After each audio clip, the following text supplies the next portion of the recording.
నానా ఈ వారం 3వ వారం, 2 వారాలు అయిపోయింది. 3వ వారానికి మనం వచ్చాం.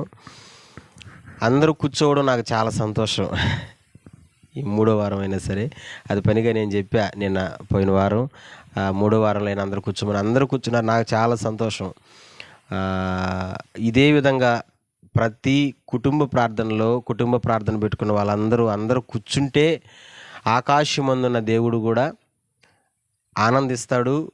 అది చాలా బాగుంటుంది, చూసేదానికి కూడా చాలా సంతోషం. పెద్ద కొడుకు, చిన్న కొడుకు, వాళ్ళ కోడళ్ళు, వాళ్ళ నాన్నగారు, వాళ్ళ తల్లిదండ్రులు అందరూ కూర్చొని దేవుని ఆరాధించడం నాకైతే చాలా సంతోషంగా ఉంది.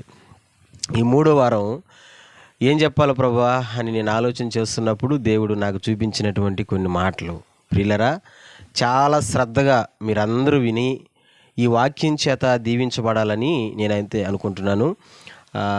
మీలో ఆశ ఉందా? దేవుడు నాతో మాట్లాడితే బాగుండని ఉన్నదా? మనస్ఫూర్తిగా చేయి చూపిస్తారా? ఎంతమందికి ఉందో? సూపర్. ఆయన మాట్లాడినప్పుడు ఏం చేయాలంటే, ఒకవేళ మనలో ఉన్నటువంటి లోపాలు దేవుడు మనకు చూపిస్తున్నప్పుడు, మనలో ఉన్నటువంటి లోపాలు దేవుడు మనకు ఎత్తి చూపిస్తున్నప్పుడు వాటిని మనం సరిచేసుకుంటే మన జీవితం, మన కుటుంబం చాలా బాగుంటుంది. నేను సరిచేసుకోలేనని వ్యతిరేకంగా మనం మాట్లాడితే మనల్ని మార్చగలిగినటువంటి వాళ్ళు ఇంకా ఈ భూప్రపంచంలో ఎవరు ఉండరు. కాబట్టి చక్కగా దేవుడు మనతో మాట్లాడుతున్న మాటలను విని దీవించబడాలని ప్రేమతో మనం చేస్తున్నాను. రండి దేవుని వాక్యంలో మత్తయి సువార్త చూద్దాం.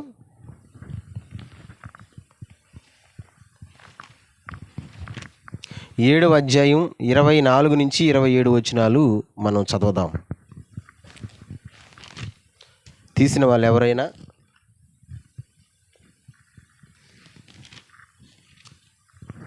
మత్తయి సువార్త 7వ అధ్యాయం 24 నుంచి 27 వచనాలు.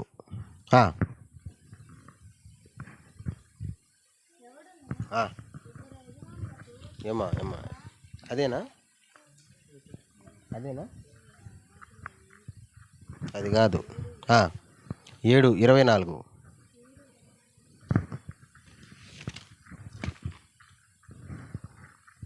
కాబట్టి నా మాటలు విని వాటి చొప్పున చేయు ప్రతి వాడును బండ మీద తన ఇల్లు కట్టుకొనిన బుద్ధిమంతును పోలి ఉండును. వాన కురిసెను, వరదలు వచ్చెను, గాలి విసిరి ఆ ఇంటి మీద కొట్టెను, కానీ దాని పునాది బండ మీద వేయబడును గనుక అది పడలేదు. మరియు ఈ నా మాటలు విని వాటి చొప్పున చేయును ప్రతి వాడును ఇసుక మీద తన ఇల్లు కట్టుకొనిన బుద్ధిహీనును పోలి ఉండును. వాన కురిసెను, వరదలు వచ్చెను, గాలి విసిరి ఆ ఇంటి మీద కొట్టెను, అప్పుడు అది కూలబడెను, దాని పాటు గొప్పదని చెప్పెను. దేవుడు ఈ మాటలు మనందరి వినికిడిలో దీవించునుగాక. ఒక్క నిమిషం అటు తలలో వంచండి, వాక్యం కొరకు ప్రార్థన చేద్దాం. మహాపరిశుద్ధుడైన నా తండ్రి, ప్రేమ కలిగిన ప్రభువా, ఈ 3వ వారం కుటుంబ ప్రార్థనలో మీరు మాట్లాడి మహిమ తెచ్చుకోండి ప్రభువా. మాట్లాడే దేవుడు మీరే ప్రభువా. వినగలిగిన చెవి, గ్రహించగలిగిన మనసులను మా అందరికి అనుగ్రహించండి. ఈ కుటుంబీకులు ప్రభువా నాయనా ఎంతగానో ఆశతో పెట్టుకున్నటువంటి ఈ కుటుంబ ప్రార్థనని చక్కగా మీరు జరిగిస్తున్నందుకు నీకు స్తోత్రం. ఈ బిడ్డలకు కావాల్సిన మాటలు, సంఘానికి కావాల్సిన మాటలు, మా అందరి ఆత్మీయ జీవితాలకు కావాల్సిన మాటలు మీరే మాతో మాట్లాడి మా ద్వారా నీ నామానికి మహిమ తెచ్చుకొనమని మా ప్రభు అయిన యేసుక్రీస్తు నామములో ఈ మనవల్ని సన్నిధిలో పెట్టి అడిగి పొందుకొని ఉన్నాము తండ్రి. ఆమేన్. హల్లెలూయా. మనసారా గట్టిగా చెప్పండి, చేతులది హల్లెలూయా. మనసారా గట్టిగా చేతులది చెప్పండి హల్లెలూయా. రైట్. యేసుక్రీస్తు ప్రభువు చేసినటువంటి బోధల్లో ఒక సందర్భాన్ని మనం చదువుకున్నాం. ఏంటి ఆ సందర్భం అంటే, యేసయ్య 2 ఇల్లుల గురించి మాట్లాడుతూ వచ్చాడు. ఒక ఇల్లేమో బండ మీద కట్టబడిన ఇల్లు అని చెప్పాడు. ఇంకొక ఇల్లేమో ఇసుక మీద కట్టబడిన ఇల్లు అని చెప్పాడు. బండ మీద కట్టబడిన ఇల్లుని దేంతో పోల్చాడు దేవుడు అంటే, నా మాటలు ఎవరైతే విని వాటి ప్రకారం చేస్తారో ఆ కుటుంబాలంట బండ మీద కట్టబడిన కుటుంబాలంట. దేవుని మాట విని ఆ మాట ప్రకారం చేసే ప్రతి ఒక్కరు కుటుంబం బండ మీద కట్టబడిన ఇల్లు. మరి ఇసుక మీద కట్టబడిన ఇల్లు? దేవుని మాటలు వాళ్ళు కూడా వింటారు, కానీ ఆ మాటలను వాళ్ళు పాటించరు. చెయ్యరు. అది ఇసుక మీద కట్టబడిన కుటుంబం. నాన్న వినండి, గాలి వాన కొడితే ఇసుక మీద కట్టబడిన ఇల్లు పడిపోయింది. గాలి వాన తుఫానులు ఎన్ని వచ్చినా సరే బండ మీద కట్టబడిన ఇల్లు నిలబడింది. గమనించండి, బండ మీద కట్టబడిన ఇల్లు నిలబడుతుంది. ఎన్ని గాలులు వచ్చినా, ఎన్ని వానలు వచ్చినా, ఎన్ని శ్రమలు వచ్చినా, ఎన్ని శోధనలు వచ్చినా నిలబడుతుంది. మరి పడిపోయే ఇల్లు ఏది? ఇసుక మీద కట్టబడిన ఇల్లు. ఆలోచించండి, బండ మీద కట్టబడిన ఇల్లు ఏది? దేవుని మాటలు విని దాని ప్రకారం చేసేవాళ్ళు బండ మీద కట్టబడిన ఇల్లు. మరి ఇసుక మీద కట్టబడిన ఇల్లు ఏది? వింటారు కానీ దాన్ని చెయ్యరు. నేను అంటాను, ఈరోజు ఈ కుటుంబీకులు ఇసుక మీద కట్టబడిన ఇల్లులాగా ఉండకూడదు, కానీ బండ మీద కట్టబడిన ఇల్లులాగా ఉండాల. ఇల్లే కాదు, ప్రతి సంఘస్థులు, ప్రతి క్రైస్తవుడు మనం ఎలా ఉండాలంటే బండ మీద కట్టబడిన ఇల్లులాగా ఉండాలి. అది ఎప్పటికీ పడదు. మీరు అనుకోవచ్చు, ఏంది పాస్టర్ ఇల్లుల గురించి చెప్తున్నాడని. ఇల్లుల గురించి ఎందుకు చెప్తున్నానంటే, మామూలుగా ఉండేటువంటి ఈ ఇల్లుల గురించి ఆలోచించబాకండి. ఇక్కడ ఇల్లు అంటే అర్థం ఏంటంటే, మన కలిసి ఉండేటువంటి ఐకమత్యాన్నే ఇల్లుగా పోల్చుకుందాం. ఇప్పుడు ఉదాహరణకి ఈ ఇంట్లో 6, 7 మందా, 2, 4, 7 మంది ఉన్నారు. అందరూ కలిసి ఉన్నారు, చాలా సంతోషం. ఇది ఇప్పుడు ఇల్లు బాగుంది. 7 మంది, 8 మంది, అమ్మ మర్చిపోయినానేమా, 8. అబ్బుడ్డ అంతా కూడా చూస్తే 9 మందా. ఆమె నా సైజ్ వస్తుంది, ఏంది నన్ను మర్చిపోయినట్టున్నారే, పాటలు పాడేమని. మొత్తం 9 మంది.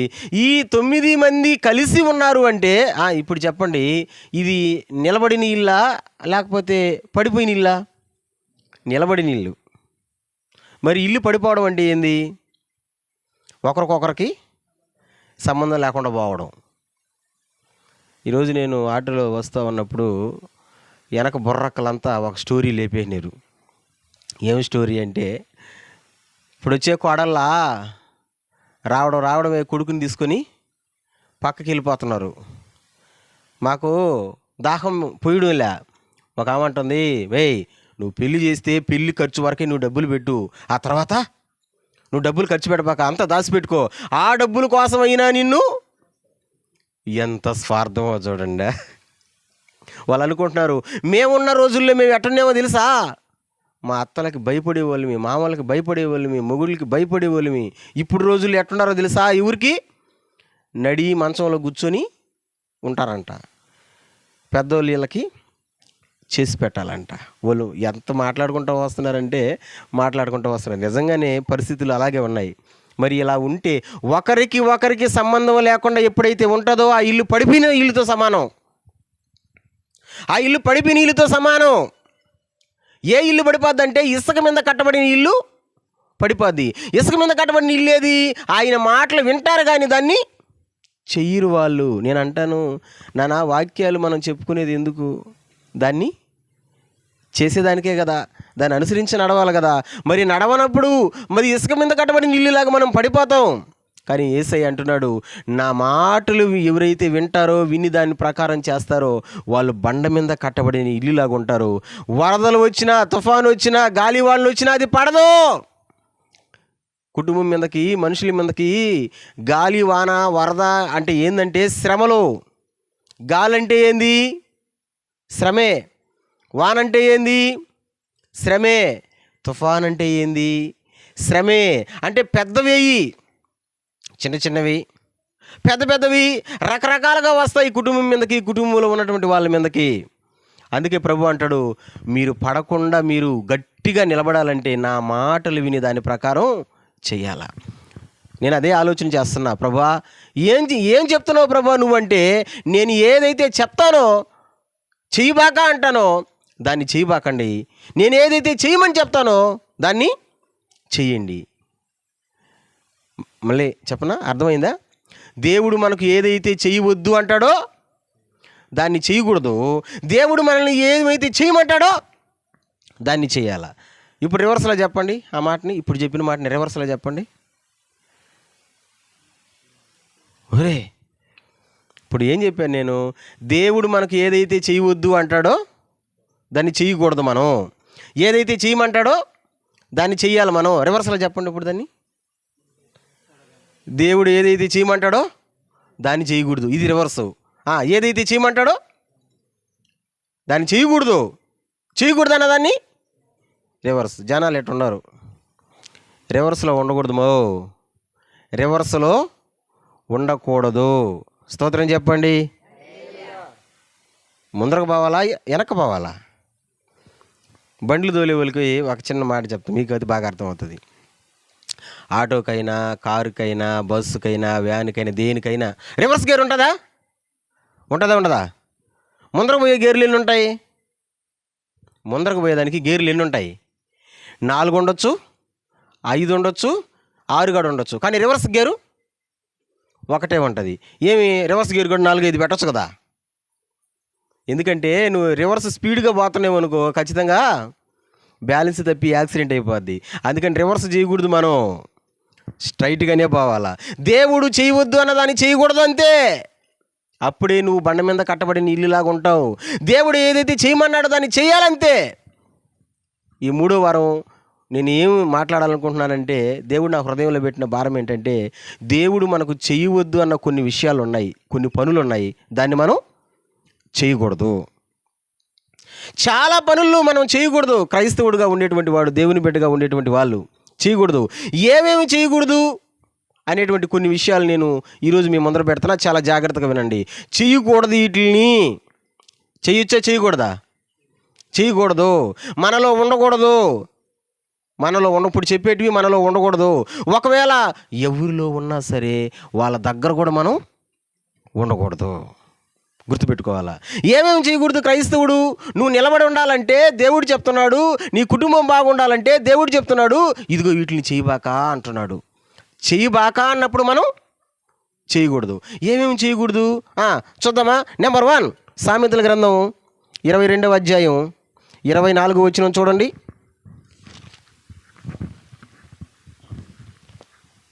సామెతల గ్రంథం 22వ అధ్యాయం 24వ వచనం చూడండి.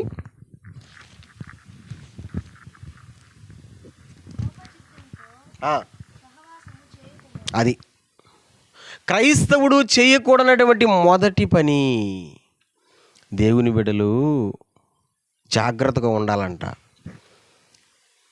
ఎవరితో అంటే వాళ్ళతో మనం సహవాసం చేయకూడదు. అందరూ మనోళ్ళే అనుకోకూడదు. అందరూ మన క్షేమం కోరే వాళ్ళే అనుకోకూడదు. మనం ఎవరితో స్నేహం చేయకూడదు అంటే ఈ బుద్ధి మనలో ఉండకూడదు. ఎవరిలో ఉన్నా సరే వాళ్ళతో కూడా స్నేహం చేయకూడదు. ఏందా బుద్ధి? క్లారిటీగా రాశారు. చదివే వాళ్ళందరూ చదవండి. Ready, start. చదివే వాళ్ళందరూ. నేను చెప్పానా? బైబిల్ అంటుందా? ఇప్పుడు నేను చెప్తాను, మీరు చెప్పండి. అందరూ పలకండి ఈ మాట. కోపచిత్తునితో, నాన్న మంచిగా చెప్పండి రా. కోపచిత్తునితో సహవాసము చెయ్యకుము. యేసయ్య అంటున్నాడు, నీ ఇల్లు బాగుండాలంటే, నీ ఇంట్లో ఉండే వాళ్ళందరూ బాగుండాలంటే, అది బండ మీద కట్టబడిన ఇల్లుగా ఉండాలంటే దేవుడు అంటున్నాడు, వీళ్ళతో సహవాసాలు చేయబాక. ఇది నీలో ఉండకూడదు. అది ఎవరిలో ఉన్నా సరే వాళ్ళతో కూడా సహవాసం చేయకూడదు. ఎవరితో అంటే కోపచిత్తునితో. కోపచిత్తుడు అంటే ఏంటంటే చీటికి మాటికి వచ్చేస్తుంది అంతే. అది ఏందది? చీటికి మనిషికి రావాల కోపం, కరుణ రావాలా? నీకు రాదా? ఏం చేస్తారు వస్తే? ఏందో నీకు రాదు ఫ్రెండ్స్. వస్తే ఏం చేస్తావా? ఒరే పెద్దంగా అరిసేవాళ్ళు లేరా? కోపం వస్తా లేరా? భూమి దన్ను తన్నేవాళ్ళు లేరా? పోవడం, ఇంట్లోకి పోవడం రావడం. ఎందుకు అంటున్నారు భూమి దన్నే? నాకు కోపం వచ్చింది అని చెప్పడానికి. అవునా కదా? కొంతమంది ఇళ్ళలో అంట ఉండే గిన్నెలన్నీ బిందులన్నీ సొట్టపోయి ఉంటాయంట. పెద్దయా ఎందుకు సొట్టపోయి ఉంటాయి? ఆయన ఎవరిని అనుకుంటున్నాడు? ఇప్పుడు మీరు చెప్పండి మా, ఎందుకు సొట్టపోయి ఉంటాయి? అత్త మీద కోపం, దుత్త మీద చూపించినట్టు, గిన్నెల మీద చూపించినట్టు అన్నీ సొట్టలు వేసుకొని ఉంటాయంట. ఎవరి ఇంట్లో ఉండేటువంటి గిన్నెలు ఎక్కువ సొట్టలు ఉంటాయో ఆ ఇంట్లో చాలా జాగ్రత్తగా ఉండాలా. బైబిల్ అంటుంది మనిషికి రావాలా కోపం రావాలా? కోపం రాకపోతే ఎట్టా? మనం ఉప్పు తింటున్నాం, కారం తింటున్నాం, అన్నీ తింటున్నాం, చికెన్ తింటున్నాం, చేప తింటున్నాం, మరి కోపాలు రాకుండా ఎట్టుంటాయి? వస్తాయి. కానీ చీటికి మాటికి వస్తుంటుంది కొంతమందికి. ప్రతి దానికి కోపమే, ఏ పని చెప్పినా కోపమే, ఏ విధంగా మాట్లాడినా కోపమే. మాట్లాడినా కోపమే, మాట్లాడకపోయినా కోపమే. ఒక జోక్ చెప్తా. మాట్లాడకపోయామనుకో, మాతో ఎందుకు మాట్లాడతారులేండి అంటారు. ఊరికి మాట్లాడుతున్నామనుకో ఒకటే నస అంటారు. ఎట్టా? పని చెప్పినామనుకో నాకే చెప్పాలా పని అంటారు. చెప్పకుండా మానేసినామనుకో మాకు ఎందుకు చెప్తారులే పని చేసేవాళ్ళు. ఎట్టా? చీటికి మాటికి ప్రతి విషయంలో కోప్పడే వాళ్ళు చాలామంది ఉన్నారు. కుటుంబాలు పడిపోవడానికి, కుటుంబాలు చీలిపోవడానికి, కాపరాలు కూలిపోవడానికి ప్రధానమైన కారణం ఏంటో తెలుసా? కోపం.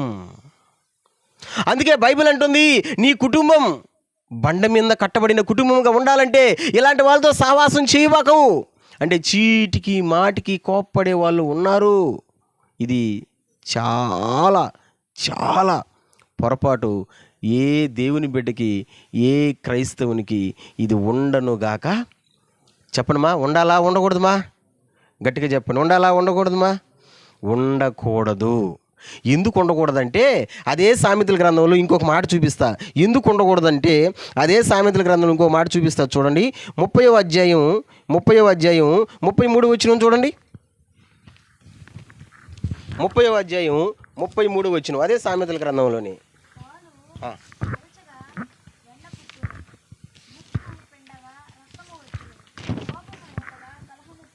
అది లెక్క చెప్తారా నాతో పాటు? 30వ అధ్యాయం 33 వచనం. పాలు తరచగా వెన్న పుట్టును. పాలులో నుంచి చిలికితేనంట ఏం వస్తుందంట? కరెక్టే కదా? వెన్న పుట్టును. రెండోది, ముక్కు పిండగా రక్తము వచ్చును. చెప్పండి. ముక్కు పిండగా రక్తము వచ్చును అంటే పాలలో నుంచి పాలు చిలికితే ఏమొచ్చింది? వెన్న వచ్చింది. ముక్కు పిండితే సెన్సిటివ్ భాగం ముక్కు సెన్సిటివ్ భాగం. మీకు తెలుసా? మన బాడీలో ముక్కు సెన్సిటివ్ భాగం. అందుకని ఏదైనా గబక్కన అదిరిందనుకో ముక్కు, వెంటనే ముక్కులో నుంచి ఏమొచ్చేస్తుంది? రక్తం వచ్చేస్తుంది. సెన్సిటివ్ భాగం. ముక్కు పిండగా రక్తము వచ్చును. మూడో చెప్పండి. ఎప్పుడు గొడవలే కుటుంబాల్లో ఎవరి ద్వారా వస్తాయి అంటే కోపిష్ఠుల ద్వారా వస్తాయి. కోపము కలిగినటువంటి వాళ్ళ ద్వారా వస్తుంది. నేను అనలా, బైబిల్ అంటా ఉంది. అందుకని దేవుడు అంటాడు, ఎప్పుడు గొడవలే, ఎప్పుడు అరుపులు, ఎప్పుడు.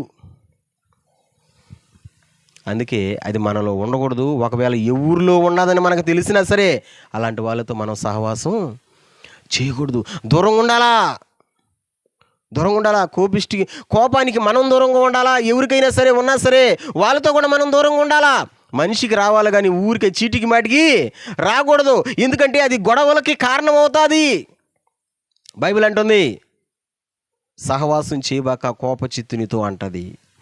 దేవునికి స్తోత్రం చెప్పండి, గట్టిగా చెప్పండి. ప్రియ దేవుని సంగమా, బైబిల్ చరిత్రలో ఫస్ట్ హత్య జరిగింది. హత్య అంటే ఒక వ్యక్తి ఇంకొక వ్యక్తిని చంపేశాడు. ఎవరిని చంపాడు చెప్పగలరా? మీకు తెలుసు, చెప్తారు. చెప్పండి. కయీను హేబేలుని చంపేశాడు. ఎవరు మా ఇల్లా? ఇద్దరా అన్నాదమ్ములు. ఎవరి బిడ్డలో? ఆదాము సంతానం కయీను హేబేలు. అంటే చిన్నోడిని పెద్దోడు చంపేశాడు. ఇప్పుడు నాకు చెప్పే సమాధానం క్లారిటీగా చెప్పండి. ఎందుకు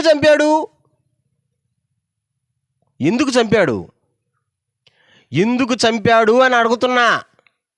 అదే మా అన్న తమ్ముడిని ఎందుకు చంపాడు? కయీను హేబేలుని ఎందుకు చంపాడు? చూడండి, ఆదికాండం మీకు క్లారిటీ చూపిస్తా. ఎందుకు చంపాడు? ఆదికాండం 4వ అధ్యాయం 5వ వచనం. ఆదికాండం 4వ అధ్యాయం 5వ వచనం. ఎందుకు చంపాడు? ఆదికాండం 4వ అధ్యాయం 5వ వచనం. కయ్యూనును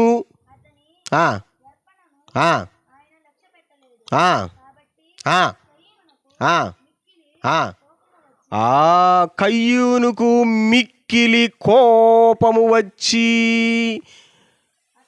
మా మా మా ఉన్నారా? ఎలాంటి కోపం అంట? మిక్కిలంటే చక్కెర. మిక్కిలంటే కోపంలో కూడా ఎక్కువగా కోపం వస్తే మామూలుగా కంట్రోల్ అవుతారు, ఎక్కువ కోపం వస్తే కంట్రోల్ అవ్వరు. జుట్టు పీక్కునే వాళ్ళు లేరా? ఓ చెప్పండి. కోపం వస్తే జుట్టు పీక్కునే వాళ్ళు లేరా? లేరా? ఉన్నారా లేరా? ఈ రోజున చాలా అనర్థాలు దేని వల్ల జరుగుతున్నాయంటే కోపం వల్లే జరుగుతాయి. చాలా అనర్థాలు కుటుంబంలో కోపం వల్లే జరుగుతాయి. హత్యలు చేసుకునే వాళ్ళు ఉన్నారు, ఒకరిని చంపేసే వాళ్ళు ఉన్నారు, వాళ్ళు చచ్చిపోయే వాళ్ళు కూడా ఉన్నారు. అవును, సొంత అన్నే తమ్ముడిని చంపడానికి గల కారణం ఏంటంటే మిక్కిలి కోపము వచ్చింది తమ్ముడి మీద, దేవుని మీద మిక్కిలి కోపం. ఈ కోపంలో వాడు ఏం చేస్తున్నాడో వాడికి తెలియలా. నేను అదే అంట, కోపము వచ్చినప్పుడు మనిషి ఓడి ఏమి చేస్తాడో వాళ్ళకే తెలియడంలా. కోపంలో నిర్ణయాలు తీసుకోకూడదు. ఏ నిర్ణయం అయినా ఎప్పుడు తీసుకోవాలా? సంతోషంగా ఉండేటప్పుడు, మనం రిలాక్స్గా ఉండేటప్పుడు నిర్ణయాలు తీసుకోవాలా. కానీ ఎప్పుడు తీసుకోకూడదు? కోపంలో నిర్ణయాలు తీసుకోకూడదు. కొంతమంది కోపంలో నిర్ణయాలు తీసుకుంటారు. నన్ను మా ఇంటి అన్నాడు కాబట్టి నేను ఎలుక ముందు తినేస్తా, కిరసనాలు పోసేసుకుంటా, ఫ్యాన్కి ఎలాడతా, ఏడంద బయట. అప్పుడు దాకుండదు ఈ మనిషికి బయట, అప్పుడు ఎత్తుక్కుంటుంది. కోపంలో చెప్పండి ఏ నిర్ణయాలు తీసుకోకూడదు. మనం ఒక నిర్ణయం తీసుకుంటున్నామంటే ఎప్పుడు తీసుకోవాలా? మనం సంతోషంగా ఉన్నప్పుడు, రిలాక్స్గా ఉన్నప్పుడు తీసుకోవాలా. అందుకే బైబిల్ అంటుంది, నీ ఇల్లు బాగుండాలంటే, నీ ఇంట్లో ఉండే వాళ్ళందరూ కలిసి ఉండాలంటే, అది బండ మీద కట్టబడిన కుటుంబంగా ఉండాలంటే చెప్పండి, నువ్వు ఎవరితో సహవాసం చేయకూడదంట? కోపిష్టి వాళ్ళతో సహవాసం చేయకూడదు. ఆ బుద్ధి నీలో ఉండకూడదు. అది ఎవరిలో ఉన్నా సరే వాళ్ళకు కూడా మనం దూరంగా ఉండాలా. ఎందుకంటే అది మనకు ప్రమాదం. ఇందాక ఇక్కడ కరెంట్ వైర్ లాగల్లా సంవత్సరం నువ్వు ఏడ కూర్చోవు ఇంతకుముందు? ఎందుకు వెళ్ళావు వెనక్క?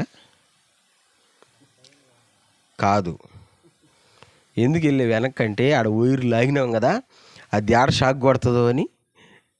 ఊరికే కరెంట్ అంటే భయమే కదా కదా. ఇప్పుడు ఆడ జిమ్ జిమ్ అనిందంటే ఉండరు మీరాడ? అడ్రస్ ఉండరు, జిమ్ జిమ్ అంటే అడ్రస్ ఉండరు.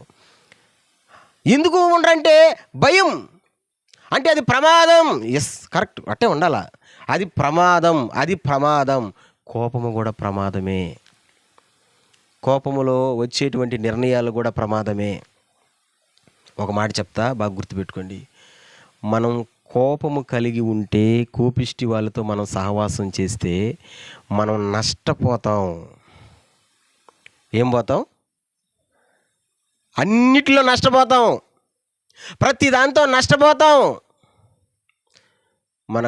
మనకు దగ్గరగా ఉన్న మనుషులు మనకు దూరం అయిపోతారు.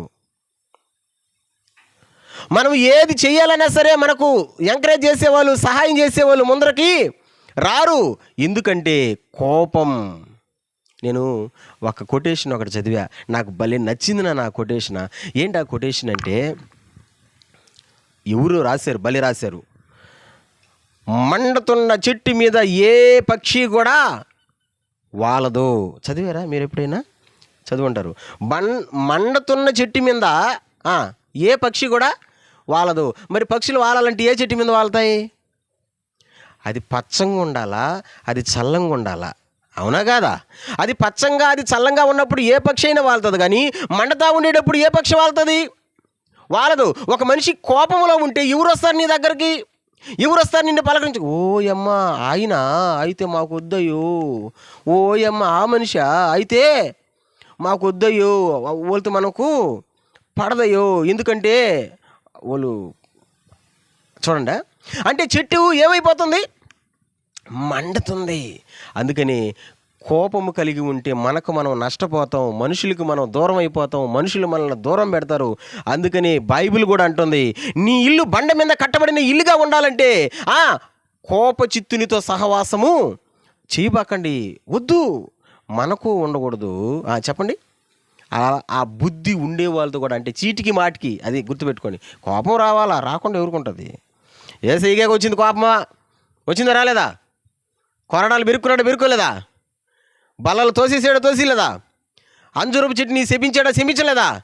ఎందుకంటే యేసయ్యకి కూడా కోపం రావాలా, కానీ చీటికి మాటికి రాకూడదు, ప్రతి దానికి రాకూడదు. ఇలాంటి వాళ్ళ దగ్గర మనం దూరంగా ఉండాలా. అలాంటి బుద్ధి మనలో కూడా ఉండకూడదు. ఒకటి చెప్పేసా, వీళ్ళతో సహవాసం మనం చేయకూడదు. ఎవరితో? కోపచిత్తునితో. ఇంకొక మంచి మాట చూద్దాం. అదే సామెతల గ్రంథంలోనే 23వ అధ్యాయం 6 వచనాన్ని చదువుతారా? 23:6. ఇది భలే ఉంటుంది ఈ మాట, మనం తెలుసుకోవాలి దీన్ని. 23:6.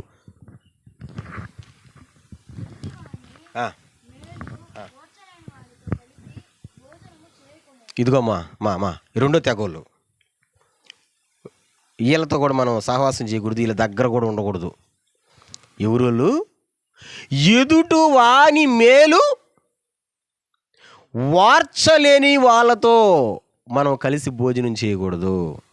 ఒకసారి మాట నాతో చెప్పండి. ఎదుటి వాని మేలు వారవలేని వాళ్ళతో కలవకూడదు, భోజనము చేయకూడదు. ఎవరితో? ఎదుటి వాని మేలు అంటే మన ఎదుట ఉన్న ఒక వ్యక్తి వాడు ఎదుగుతూ ఉన్నప్పుడు చూసి కొంతమంది ఓర్చుకోలేరు. బండ్ల మీద కొటేషన్లు రాసుకుంటూ ఉంటారు కదా, పెద్ద పెద్ద బండ్ల మీద, ఆటోల మీద కదా. చాలా కొటేషన్లు చదివా నేను. ఒక్కొక్క కొటేషన్లు వాళ్ళు అనుభవాలు రాసుకుంటూ ఉంటారు కదా. ఒకడు రాశాడు, చూసిరారా సుందరా, చూసిరారా అందగాడా, అప్పు చేసుకున్నా ఈ బండి, ఎంత బాధో చూడండి వాడికా. అంటే నువ్వు వచ్చి నన్ను ఏడ గుద్దేస్తావరా ఈ బండి. ఇంకొకటి రాసుకున్నాడు, ఏమని రాసుకున్నాడంటే, తగలకరా చిన్నోడా, నేను ఫైనాన్స్లో ఉన్నా. చూడండి. ఇంకొకటి రాసుకో ఉన్నాడు, తల్లి నరఘోష నీకో నమస్కారం.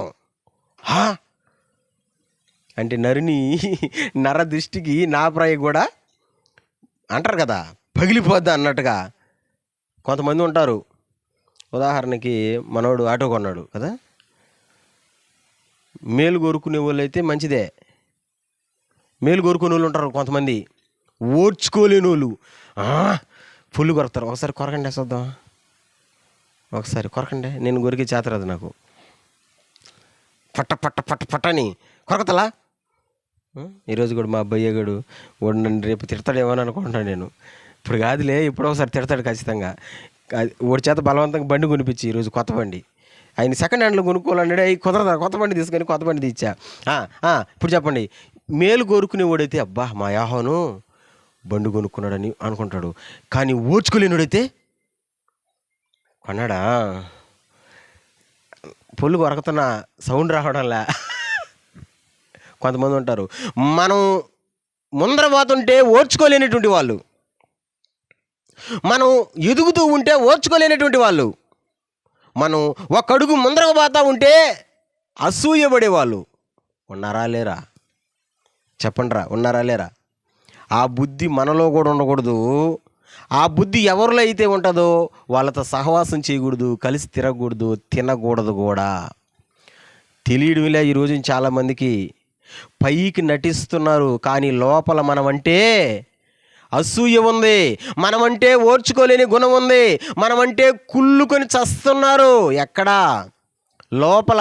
పైకి మాత్రం మా అల్లుడు కదా, మా మామవు కదా, నువ్వా నా ఫ్రెండు కదా నువ్వు, అయ్యో కర్మ. లోపల చూడండి రా బాబు ఎట్టుందో, లోపల చూడండి రా ఎట్టుందో.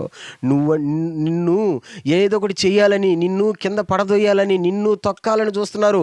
అసూయపరులు కుళ్ళుకుంటున్నారు. ఓర్చుకోలేనటువంటి తత్వం చాలా మందిలో ఉంది ఈరోజు.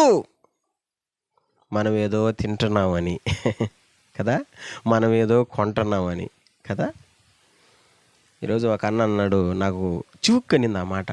ఏమన్నాడంటే, అన్నా నేను కూడా బండి కొన్నా, ఇంచుమించు 80,000 దాకా పెట్టేశానంటే, ఆయన అంటాడు, నీకేమయ్యా ఉండేవాడివ్యా, నువ్వు ఎంతైనా పెడతావు. ఓయ్ ఏంది ఈ మాట అన్నాడా? నేను ఉండేవాడినా, అంటే ఆయన కంటికి అట్ట కనబడుతున్నాం. దాని వెనక ఎంత కష్టం ఉందో ఎవరికి తెలుసు? ఆ కష్టం పడేవాడికి తెలుసు. నాకు తెలుసు. ఎలా చేశానో, ఎంత ఖర్చు పెట్టానో, ఏ వస్తువు కుదవబెట్టేసినానో, ఎక్కడి నుంచి బాకీ తెచ్చినానో. కానీ చూసేవాళ్ళు చూడండి, అసూయ పొరలీళ్ళు. ఇలాంటి వాళ్ళు సమాజంలో మన మధ్యలో ఉన్నారు, మనతోనే ఉన్నారు. అందుకే బైబిల్ అంటుంది, నీకు తెలియకపోతే తెలుసుకొని వీళ్ళతో ఏం చేయాలా? సహవాసం చేయకూడదు. మీరు అనొచ్చు, పాస్టర్ గారు ఎట్ట కనుక్కోవాలి వాళ్ళతో అని అంటే, ఒక టెక్నిక్ చెప్తా, ఒక మాట మనసులో పెట్టుకోండి. హలో, ఇక్కడ పెట్టండి, దృష్టి ఇక్కడ పెట్టండి. ఆ మాటను వినకుండా బయట వద్దు, ఈ దృష్టి ఇక్కడ పెట్టండి. ఒక మాట చెప్తా, ఇది చేదు నిజం, కానీ ఇది వాస్తవం చెప్పేది. ఎవరైనా సరే నీ దగ్గరకు వచ్చి ఏ సమయంలో అయినా సందర్భంలో అయినా నీకేమన్నా అని అంటున్నారనుకో, నీకేమలే తమ్ముడా అంటున్నారనుకో, నీకేమలే మామ అని అంటున్నారనుకో, ఓడే నిన్ను చూసి ఓర్చుకోలేని మనిషి. నీకేమా మీరు కట్టేస్తారులే, నీకేమా మీరు చేసేస్తారులే, నీకేమా అది తప్పది. అస్సలు రాకూడదు నోట్లో నుంచి ఆ మాట. ఎవరికి వస్తుందంటే, నిన్నంటే ఊర్చుకోలేని వాళ్ళకి వస్తుంది, నీ మేలు చూడలేని వాళ్ళకి వస్తుంది. పైకి చూసేదానికి ఒకలా ఉంటున్నారు, కానీ లోపల మాత్రం ఆ స్వభావం చాలా ఉంటుంది, కుళ్ళుకునే మనస్తత్వం. చాలామంది ఉన్నారు సమాజంలో, అసూయ పొరులండి. మనం కొంటుంటే చూడలేరు, మనం తింటుంటే చూడలేరు, ఓర్చుకోలేరు. ఈ బుద్ధి మనకు కూడా ఉండకూడదు, గుర్తుపెట్టుకోవాలా, మనకు కూడా ఉండకూడదు. పక్కనోడు ఏదైనా కొంటున్నాడన్నా మనం కుళ్ళుకోకూడదు. పక్కనోడు ఒకరు ఎదుగుతున్నాడన్నా మనం కూడా అసూయ పడకూడదు, కుళ్ళుకోకూడదు. చాలామంది అంటుంటే ఈ మాట విన్నా. మన ఏరియాలోకి పెద్ద బండి కొనింది సునీలే కదా, పెద్ద బైక్ కొనింది, రాయల్ ఎన్ఫీల్డ్. ఎవరు కొనలా బండి, ఉండదు ఇంకొకరికి అది, కానీ అది చాలా ఓల్డ్ బండి, పాత బండి. నేను విన్నా చాలామంది నోట్లో. ఒక అన్న అన్నాడు, వాడికి అవసరం అంటాయా అదే, అంత పెద్దదే? ఏం కొనుక్కొని ఇప్పుడు కొనుక్కొని అంటే ఓర్చుకోలేని గుణం, అసూయ పొరులు, అసూయ తత్వం. బైబిల్ అంటుంది, ఏమంటుందో తెలుసా? బైబిల్ అంటుంది, అలాంటి వాళ్ళతో కలవబాక, కలిసి తిరగబాక, కలిసి తినబాక, అది ప్రమాదం. యేసయ్య అదే మాట అన్నాడు, నా మాటలు మీరు వినండి, వినిన ప్రకారం మీరు చేస్తే బండ మీద కట్టబడిన ఇల్లులాగా ఉంటుంది మీ ఇల్లు. మీ ఇంట్లో వాళ్ళు ఎప్పటికీ కలిసే ఉంటారు, విడిపోరు. అది బండ మీద కట్టబడిన ఇల్లు అంటే. స్తోత్రం చెప్పండి, గట్టిగా చెప్పండి, గట్టిగా చెప్పండి. కుళ్ళుకోవడం, అసూయపడడం అది తప్పది. కుళ్ళు పడడం అనేది తప్పది. కుళ్ళిపోతే దేన్నైనా మనం పారేయాల్సిందే, తప్పదు. అవునా కదా? పండుల్లోకి అతి శ్రేష్టమైన పండు చెప్పండి, పండుల్లోకి అతి శ్రేష్టమైన పండు చెప్పండి. జామ పండు. శ్రేష్టమైనది అంటే బాగా విలువైనది చెప్పండి. యాపిలే, దాన్ని పండు అంటారు, మళ్ళీ కాయ అని అంటారు. యాపిల్ కదా, ఎంత కేజీయా? టక్కని చెప్పండి, మీరు తినేవాళ్ళు అది చెప్తారు. యాపిల్ కేజీ ఎంత? చేపలు అడుగయ్యా, మేము చెప్తాము.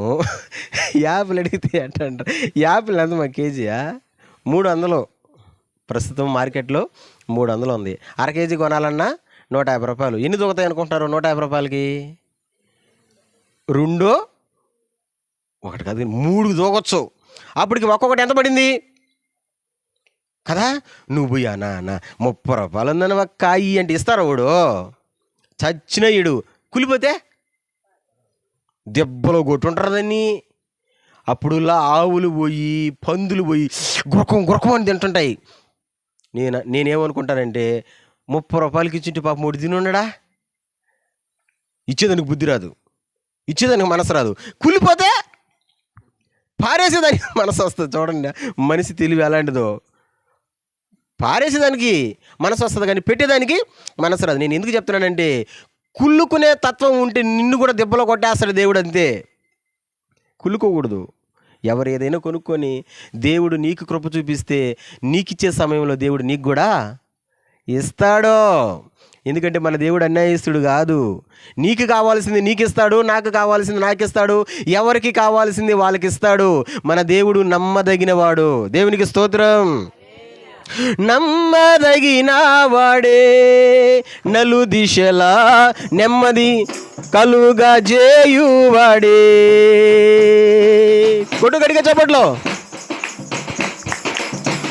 నమ్మదగిన వాడే నలు దిశలా నెమ్మది కలుగా చేయువాడే. నజీరు వ్రతము జీవితమంతా చేయుచు తిరిగినాడే. నజీరు వ్రతము జీవితమంతా చేయుచు తిరిగినాడే. నా కైనులు వెళ్ళ సిలువలు నలిగి కరిగినడే. నా కైనులు వెళ్ళ సిలువలు నలిగి కరిగినడే. సరిరారెవ్వరు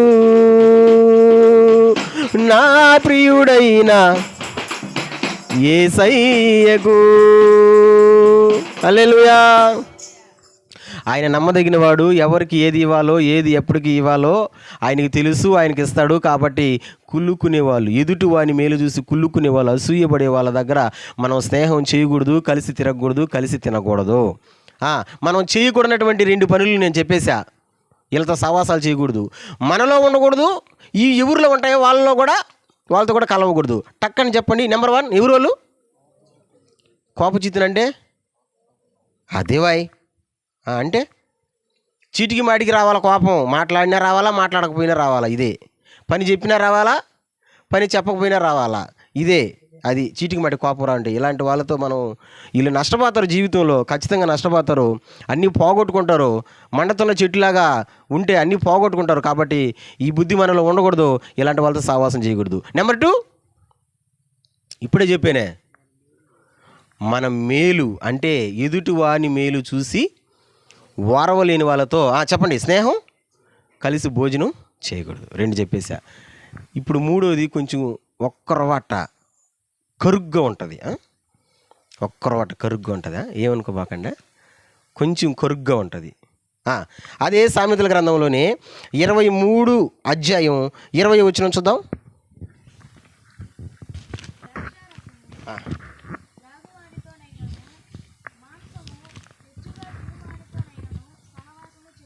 ఆగదాం.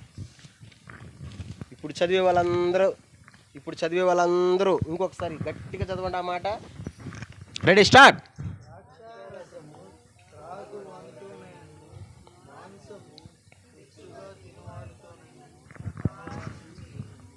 ఏమా మీరు చెప్పండి, ఎవరితో సహవాసం చేయకూడదంట? ఎవరితో దా అని గొమ్ముగైపోతున్నారు. ఎవరిని పిలుస్తున్నారు? ఏం కొమ్మ తీసా? చెప్పండి. ఎవరితో? ద్రాక్షారసం తాగే వాళ్ళతో. అంటే మందు తాగే వాళ్ళతో. ఇంకొక తెగ కూడా ఉంది అక్కడ. ఎవరోళ్ళు? మాంసము హెచ్చుగా తినేవాళ్ళు. అంటే వాళ్ళకి ఎప్పుడు ఏముండాలా? మొక్క. అది చెప్పండి, మొక్క. ఒక డైలాగ్ ఏదో ఉంది, మొక్క లేనిదే ఏం దిగదంట, ముద్ద దిగదు. ఇప్పుడు ప్రస్తుతం ఎట్లా మారిపోయారంటే మనుషులు, మనం ప్రార్థన పెట్టినామంటే ఏముండాలి అక్కడ? మొక్క ఉండాలి. నేను మొక్క పెట్టలేదని మీటింగ్లో ఒకరోజు నన్ను చంపేసినారు కదా పాస్టర్లు అందరూ కలిసి. గుడ్డు అయినమ్మా ఆ రోజు నా కర్మగాలి. మొక్క పెట్టలేదంట. ఒరే మహేషు చెప్పండి, ఏం పెట్టలేదు? మొక్క పెట్టలేదే. ఇప్పుడు అన్నలు ప్రార్థన అయిపోతే ఏదో వండి పెట్టినారు. వాళ్ళు ప్రేమపూర్వకం ఏది పెడితే అదే తినాలా. ఒక దగ్గర ప్రార్థనకి వెళ్ళాను నేను. మా దావీదు పెదనాయన చెప్తుంటాడు ఈ మాటలు. అది పనిగా ఆయనకు బోరు కొట్టిందో ఏదో సమయం కుదిరినప్పుడు నా కాడికి వచ్చింది. ఆయన ఎట్టుండాలి ఆయన అని నాకు తెలుసులేదు అని చెప్తుంటా. ఒకసారి ప్రార్థనకి వెళ్ళాను. ఆ ప్రార్థనకి వెళ్తే ఆ యొక్క నాకు ఇష్టంగా వండి పెట్టింది. ఏం కూర అంటే ఎర్ర ఎండి మిరపకాయలు తీసుకొని వచ్చి దాంతో చింతపండు కూడా ఇవ్వకుండా దాంతో ఉప్పేసి కొంచెం జీలకర్రేసి దేంతో రుబ్బిందో నాకు తెలీదు, మొత్తానికి వండ చేసి పెట్టుంది బాగా. పొరచేయానికి ప్లేట్ పెట్టుకున్నాను, అన్నం వేసింది, పచ్చడి కూడా వేసింది. పచ్చడి అంటే తింటాం కదా అనుకొని పచ్చడి తిన్నా, నోట్లో పెట్టుకున్నా. నిజమండి అబద్ధం అనుకోండి, రెండో ముద్ద ఎక్కుంటే ఒట్టు. ఎందుకంటే అంత భయంకరమైన కారం ఉంది. అది ఏం మిరక్కాయలో ఏందో ప్రేమతో తీసుకొని వచ్చి, సారా ఇంకొకరు వేసానా అంటుంది. ఏంది పచ్చడి? ఇదే ఎక్కడంలా ఇప్పటికే గోపం మండుతుంది. ఇప్పుడు మా అలాంటి పిల్లకాయలు కానీ ఉంటే ఇందాక రాగానే కరుణ అంటే పాపం తీసుకొచ్చాడు కదా, ఖచ్చితంగా మిమ్మల్ని తరుగుందినేమో. కానీ ఆ ఛాన్స్లా రాత్రి వేసింది మండిపోతుంది. అయినా కానీ తినేసి వచ్చేటప్పుడు ప్రార్థన చేసి, ప్రభా ఈ బిడ్డని ఏమని ప్రార్థన చేస్తామా, ప్రభా ఈ బిడ్డని ఇంకొక 4 మిరక్కాయలు ఎక్స్ట్రా ఏమనలా ఎక్కని, మీకు కూడా జోక్గానే చెప్తున్నా. కడుపులో మంట పుట్టింది, అయినా కానీ ఓళ్ళకి కలిగింది మనకు పెట్టారు అంతే కదా. కానీ కొంతమంది ఉంటారు, ద్రాక్షారసము తాగువానితోనైనను మాంసము హెచ్చుగా, అంటే కొంతమందికి ఎప్పుడు సుక్కుండాలా, సుక్కలోకి ముక్క ఉండాలా. అది అసలు కథ. ఎప్పుడు సుక్కుండాలా, సుక్కలోకి ముక్క ఉండాలా. నీకు తొందరగా కిడ్నీలు పోవడం గ్యారెంటీ నాది. ఎప్పుడు సుక్కే కదా, తొందరగా ఒంట్లో ఉండే రక్తం చచ్చిపోవడం ఇది గ్యారెంటీ. ఎప్పుడు ముక్క ఉండాలా. చెడిది బడిది దీన్ని పారేస్తారో జనాలు కదా.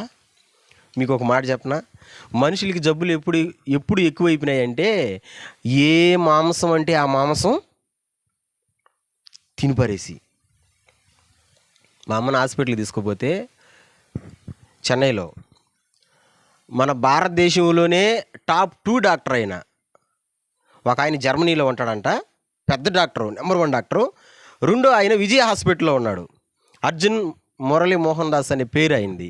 ఆయన కాడకు పోవాలంటే నెల ముందు అపాయింట్మెంట్ తీసుకొని పోవాలా.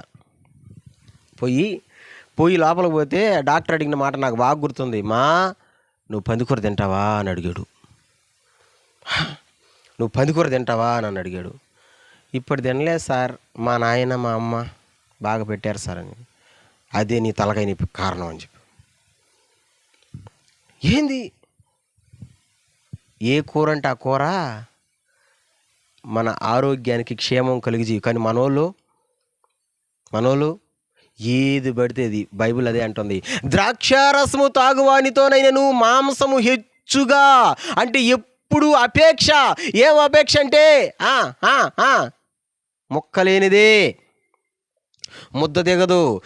ఈ విధంగా ఉండేటువంటి వాళ్ళు ఎప్పుడు నేను తాగాల్సిందే, ఎప్పుడు తినాల్సింది, ఎప్పుడు తాగాల్సింది. నేను ఒక మాట అంటాను, నాన్న కొంచెం జాగ్రత్తగా వినండిరా. నేను ఒక మాట అంటాను, ఎప్పుడు తాగాలంటే ఆ క్వార్టర్ బాటిల్ కనీసం ఒక 100 రూపాయలు ఉండదా, 100 ఉండదా? అదే 100 రూపాయలు ఇంట్లోకి ఒక రోజు జరగదా? కానీ అది ఆలోచించరు. ఇంట్లోకి లేకపోయినా సరే అది కావాలంటారు కదా. ఎప్పుడు మొక్క ఉండాలా, ఎప్పుడు మాకు ఏంది చేప అయినా ఉండాలా, చెప్పండి, చికెన్ అయినా ఉండాలా. ఇదేది దొరకకపోతే వాళ్ళ ఇంట్లో పిల్లి అయినా ఉండాలా, గోడ మీద బల్లి అయినా ఉండాలా. అన్నీ తినేస్తున్నారుగా, తినడాలా. అల్లారు ముద్దుగా సాక్కున్నాం, తినిపారిలా తినేసారు. 3.5 కేజీ ఏమో బడి ఉంటుంది. తెల్ల పిల్లిని, నల్ల పిల్లిని కావాలా, తినాలా. బైబిల్ అంటుంది, ఇలాంటి శాస్త్రాలు క్రైస్తవునికి తగవు. ఇలాంటి బుద్ధి ఎవరికి ఉన్నా సరే వాళ్ళతో సావాసం చేయకూడదు. ఈ రోజున చాలామంది చెడిపోవడానికి, దేవుని బిడ్డలు మందిరానికి రాకుండా ఆగిపోవడానికి కూడా బలమైన కారణం ఇదే. ఎందుకంటే తాగుబోతులతో సావాసం చేస్తేవి, తాగుబోతులతో కలిసి తాగితివి, నువ్వు రాలేకపోతేవి. ఓడు రాడు, నిన్ను రానీడు. ఎందుకంటే ఓడిలాగే నిన్ను మార్చేసాడుగా. ఎవరితో సావాసం చేస్తే ఆ బుద్ధులే వస్తాయి. నాతో తిరగండి చెప్తా, నా బుద్ధులే వస్తాయి. రావా? అరే వస్తాయి, రావా? నువ్వు ఎవరితో తిరుగు, ఆ బుద్ధులే వస్తాయి. అందుకని బైబిల్ అంటుంది, జాగ్రత్త, ఇలాంటి వాళ్ళతో సావాసం చేయబాకండి. ఎందుకు చేయకూడదో చెప్పనా? ఎందుకు చేయకూడదో చెప్పనా? 2వ వచనం చదవండి నాన్న. ఎందుకు చేయకూడదు? ఎందుకు చేయకూడదు? 2వ వచనం చదవండి. ఆ, ఆ, ఆ, ఆ, ఆ, ఆ.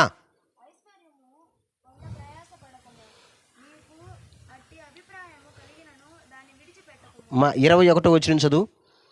21వ వచనం. ఆగదాం. ఎందుకు ఇలాంటి మనకు వద్దంటే, మళ్ళీ చదువుతామా 21వ వచనం? నేను చెప్పానా బైబిల్లో ఉందా మాట? చదివే వాళ్ళందరూ స్టార్ట్ చేయండి. Ready, start. బాగా డబ్బులు సంపాదించుకుంటారు, ఐశ్వర్యం కూడబెట్టుకుంటారు. అవునా? ఏమైపోతారంట? తిండిపోతుడు ఎప్పుడైనా సరే దరిద్రుడే ఓడు. ఎందుకంటే వాడు సంపాదించుకునేది ఇక్కడ తినేదానికే సాడంలా. తాగుబోతుడు కూడా ఎప్పుడు దరిద్రుడే. మీరు గమనించండి, ఓడు ఏది చేయాలన్నా చేయలేడు. ఎందుకంటే ఉన్న డబ్బులన్నీ దేనికి పోతుంటాయి? పోతా ఉన్నా ఉన్న డబ్బులన్నీ మార్కెట్కి పోతున్నా, ఉన్న డబ్బులన్నీ క్వార్టర్కి పోతున్నా. ఇంక ఎక్కడ నువ్వా? ఎప్పుడు కట్టుకుంటావు ఇల్లు? ఎప్పుడు కొనుక్కుంటావు ఇంట్లో వస్తువులు? నాకు ఒక కళ ఉంది. ఏం కళ అంటే, ఇంట్లో ఏం రాళ్ళయి నువ్వు ఏమిచ్చుకోగలవా? ఏమిచ్చుకుంటావు, కానీ ఇది మానుకోవు కాబట్టి ఉన్న డబ్బులన్నీ పక్కకు పోతుంటాయి కాబట్టి జరగదు. తాగుబోతులు, తిండిపోతులు దరిద్రులైపోతారంట. అందుకని ఈ బుద్ధి మనకు ఉండకూడదు. చెప్పండి. ఇలాంటి వాళ్ళతో కూడా సావాసం చేయకూడదు. బిడ్డలారా, దేవుడు ఎంత మంచి మాటలు మన కోసం చెప్పాడు. ఎందుకంటే మన ఇల్లు బండ మీద కట్టబడిన ఇల్లులాగా ఉండాలా. మన ఇల్లు పడిపోయే ఇల్లుగా ఉండకూడదు. మనమందరం చిరకాలము కలిసి ఉండాలా. ప్రాణము ఉన్నంత వరకు, భూమి మీద మనం ఉన్నంత వరకు, బ్రతికి ఉన్నంత వరకు దేవునికి స్తోత్రం కదా. ఉండే కొంది పెరగతారా, తగ్గిపోతారా మా ఇంట్లో మనుషులా? ఇప్పుడు ఎంతమంది చెప్పారు మరి నేను లెక్క? 9 నెంబర్ ఎట్టే ఉంటుందా? పెరగతుందా, తగ్గుతుందా? పెరగాల, తగ్గకూడదు. తగ్గిపోవడం అంటే ఎడ తగ్గుతుంది చెప్పు? తగ్గిపోవడం అంటే ఎడ తగ్గుతుంది? అరే, తగ్గిపోవడం అంటే పెద్ద అయినుండా మనకి ఇంట్లో వీలు పడదు కానీ పక్కకి వెళ్దాంరా అని అనాల. అప్పుడు 2 నెంబర్లు బాలా. చిన్న అయినుండా ఓళ్ళు బాగా మనకేం మనం కూడా వెళ్దాం బాడికి. చిన్న దోమలు కదండి కదా మీ అత్తలూరులా. దెబ్బకు పారిపోయి వచ్చిన నేను ఆ రోజు. ఓడి బాగా మనకి మగ పిల్లకాయలే బాగా, ఆడపెట్ట నేనేం పని చేయాలి ఇక్కడ, ఎగిరి ఇంకొక గిటో. అప్పుడు ఇద్దరే బిక్కిని కూర్చొని, అన్న అక్క ఇద్దరు కూర్చొని, ఏమ్మా పెద్దోడా, ఏమ్మా చిన్నోడా, ఏమ్మా పాప, ఇంకాడా బండ మీద కట్టబడిన ఇల్లులాగా మనం ఉండాలంటే ఇదిగో దేవుడు ఏమైతే మనకు చెప్పాడో ఆ మాటలు మనం విన్నాం కదా. విన్న మాటలని మనం అనుసరించి నడవాలా. చెప్తుంటాడులే పాస్టరు, చాదస్తం మాటలు ఆయన చెప్పేది మీరు వింటారేమో. సత్తనగాడు చెప్తుంటాడు చెవులు చేరి, ఆయన చెప్తుంటాడు కానీ ఇసగే పడుచుకోబాకు నువ్వా. ఆయన చెప్తుంటాడులే, ఆయన చెప్పేదంతా మనం యాడ్ చేస్తామా? ఒకసారి ఒక ఆయన మీద బలి కోపం వచ్చింది నాకు. ఏమో ఇంకా ఆపేస్తా ప్రసంగానే, ఇంక చెప్పను. ఇదొక మాట చెప్పి, ఒకసారి ఒక ఆయన మీద నాకు భలే కోపం వచ్చింది. ఆయన మళ్ళీ సంఘ పెద్ద. ఎవరు? సంఘ పెద్ద. కష్టపడి దేవుడు చెప్పినటువంటి ఆ రోజు జ్వరం వాక్యం చెప్తే వాక్యం అంతా బాగా విని లాస్ట్లో ప్రార్థనిస్తే ప్రార్థన ఏమని చేస్తున్నాడంటే, ప్రభువా పాస్టర్ గారు ఇప్పుడు దాకా వాక్యం చెప్పాడు ప్రభువా, ఈ మాటలన్నీ చేయాలంటే మా వల్ల కాదు ప్రభువా, చాలా కష్టం ప్రభువా, మేము ఎవరూ చేయలేం ప్రభువా. నేను ఎందుకు నీకు వాక్యం చెప్పడం? నేను ఎందుకు వాక్యం చెప్పడం? నాకు వచ్చింది కోపము ఓడి మీద. సంఘ పెద్దవే, నువ్వు సంఘానికి పట్టుకున్న దరిద్రానివా. నువ్వు మనసులో అయినా అనుకుంటే పర్వాలే, మైకి ఎత్తుకుని చెప్తే విశ్వాసులు అందరూ మా సంఘ పెద్ద ఏం చెప్పాడు ఆ దారే కదా, ఎన్ని యాడ్ చేస్తాం మేమా, తిండిపోతులతో తాగుబోతులు సావాసం చేయకూడదంట. ఎట్టా మేము నిద్రలేస్తే వాళ్ళలోనే ఉండాలా? అట్ట అనుకున్నప్పుడు నువ్వు ఇంకా దేవుని మాటలు విని అనుసరించేది? బాగా చీటికి మాటి కోపం తగ్గించుకో. కోపం తగ్గించుకుంటే నువ్వు పచ్చంగా ఉంటావు. పచ్చంగా ఉంటే ప్రతి ఒక్కరు నీ దగ్గరకు వస్తారు, నీతో మాట్లాడతారు, నీతో స్నేహం చేస్తారు. మరి నీ వాళ్ళే నీకు దూరం అయిపోతున్నారంటే నువ్వు మండుతున్నావు. తగ్గించుకోండి. ఆయన చెప్పేది అంతే, చెప్పేది లేని అనుకున్నావు అనుకో, ఇంకా ఇంకా ఇంకా ఆ మాట వినిందంతో ప్రయోజనం ఏముంది? అందుకే దేవుడు చెప్పిన విధంగా నడుచుకోండి బిడ్డలారా. ఆ కుటుంబం ఎట్టుంటుంది? బండ మీద కట్టబడిన ఇల్లుగా గట్టిగా నిలబడుతుంది. చెప్పండి, దేవుడు ఏం చెప్పాడు? 3 జాగ్రత్తలు చెప్పాడు. ఇవి మనలో ఉండకూడదు, ఉండే వాళ్ళతో కూడా కలిసి ఉండకూడదు. టకటగా చెప్పండి, ప్రార్థన చేద్దాం. నెంబర్ 1, అయ్యా కోపిష్టిలతో సావాసం చేయబాకండి. బంగారు కొండలారా, బుజ్జిమండలారా బాగున్నారు, ఎందుకు ఇదైపోతారు. నెంబర్ 2, ఏందిరా బండి కదలడం లేదా? గాలి పోయిందా? పెట్రోల్ అయిపోయిందా? ఎదుటి వాని మేలు వార్చలేని వాళ్ళతో, ఎదుగుదలను చూసి వార్చలేని వాళ్ళతో ఆ బుద్ధి మనకు ఉండకూడదు. ఎవరు ఏదైనా కొనుక్కొని, హెలికాప్టర్ కొనుక్కొని మనకేమా దేవుడు మనకి ఇచ్చాడు ఎలిక. వాడు హెలికాప్టర్లో తిరగని, మనకి ఎలిక ఇచ్చాడు దేవుడు, ఎలికలో తిరగదాం, తప్పేముంది? హల్లెలూయా. నెంబర్ 3, తాగుబోతులతో జాగ్రత్త. ఈ బుద్ధి మనకు ఉండకూడదు, ఉండే వాళ్ళతో కూడా కలిసి చేయకూడదు. ఈ విధంగా మీరు చేయగలిగితే ఆ ఇల్లు ఎట్టుంటుందంటే బండ మీద కట్టబడిన ఇల్లు. అది ఎప్పటికీ నిలబడే ఉంటుంది, ఎప్పటికీ కలిసే ఉంటారు. అలా ఉందాం, దేవుని చేత దీవించబడదాం. అటువంటి మహా గొప్ప కృప దేవుడు మనకు అనుగ్రహించునుగాక. ఆమేన్. తల వంచండి, ప్రార్థన చేద్దాం.